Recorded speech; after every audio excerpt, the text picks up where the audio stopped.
When Will Marble, who was a member of the awards committee, called me in September, I thought it was just to have a bit of a chit-chat. So he and I started to talk about work and family and how things were going in his neck of the woods and how things were going in my neck of the woods.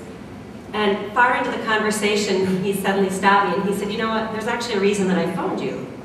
And he said, I've called to tell you that you are going to receive the Experiential Teacher of the Year award. And at that moment, I was just incredibly surprised and honored and grateful and entirely overwhelmed, as I am at this moment. I was so happy to see Chris stand behind the podium, so that I sort of gave me permission to do the same. And I just want to say thank you so much to my students who wrote letters on my behalf, my husband Tim O'Connell, who I think wrote a letter on my behalf as well,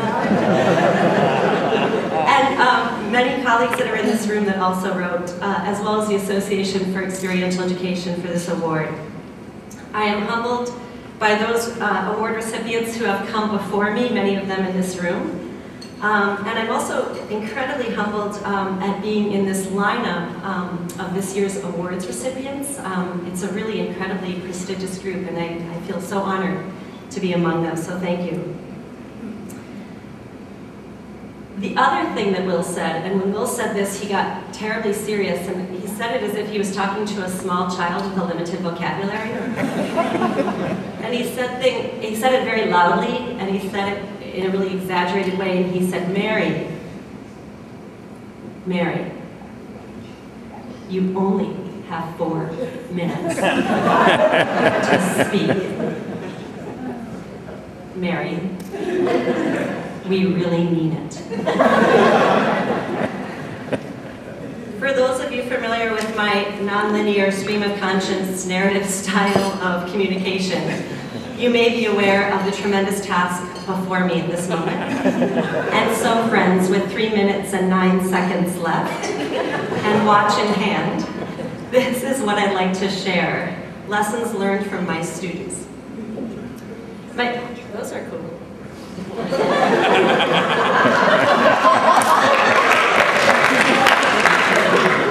You can say that kind of thing when you're in front. My students and I are currently reading, sort of at the same time, Derek Jensen's book, Walking on Water, Reading, Writing, and Revolution. Has anyone taken a look at that? Woo! 1. Go get it. It's great.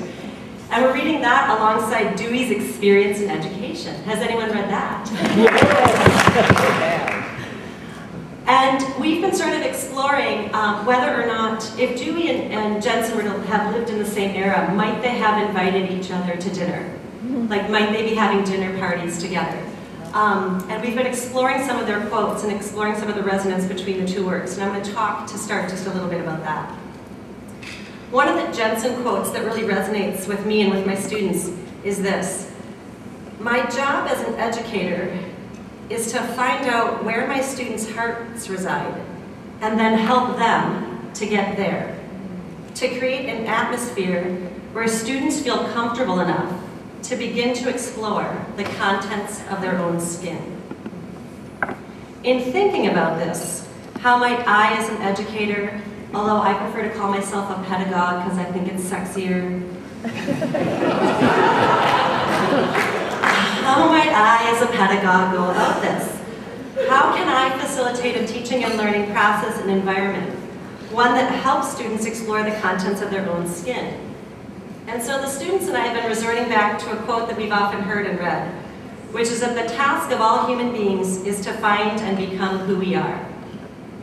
And before I can gain a sense of the contents of students' skin, I need to first and continuously figure out who resides in my skin.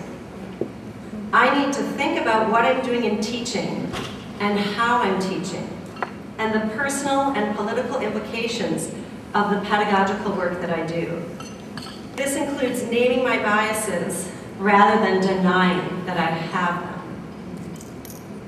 When I was teaching at Lakehead University in my early days of post-secondary teaching, in fact, I think it might have been my first day at Lakehead, there was a student who raised her hand, and at the time we were reading Karen Warren's article on student-directed classrooms, so we're making our way through the theory book, and I thought I was doing a pretty commendable job. And we were reading about the importance of student-directed classrooms and looking at the model and talking about the model and theorizing. Sexy stuff. This student raised her hand and keenly queried, you know, theorizing is pretty interesting, but what would happen if we tried to do it? And I was left speechless.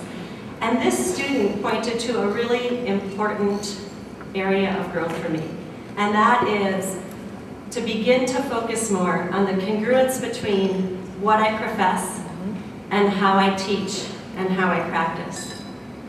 With these things in mind, maybe then I can begin to cultivate a learning environment that is simultaneously respectful, affectionate, rigorous, and caring.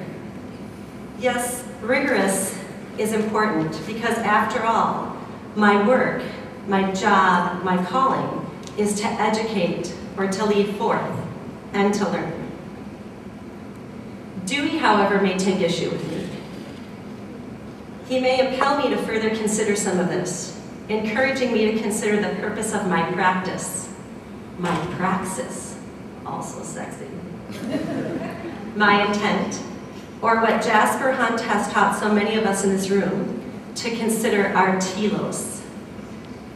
When I consider the purpose of my practice, not just how I practice, this is what I believe, this is what I think.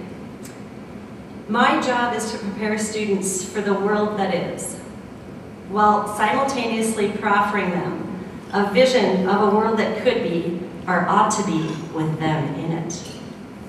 Students must be of service to something outside of themselves, and in my view, looking through my epistemological lens, also very sexy, that world is one where the purpose of education is to encourage students to serve as agents of social and environmental change in the world. There's something else that I've learned. Just because I'm teaching does not mean that students are learning. That's a hard lesson. I need to continue to attend to not falling into bad and lazy habits as a pedagogue. I need to continuously and critically re-examine, trouble, and challenge the contents of my own skin as an educator and encourage you to do the same. And to then lead forth in a way that is intentional and purposeful. In closing, I want to say how lucky and privileged I am to be a pedagogue and to be surrounded by such thoughtful, passionate, interesting, interested, beautiful, bright people right here, right now, at this moment, in this room, and every day that I walk into the classroom. Thank you.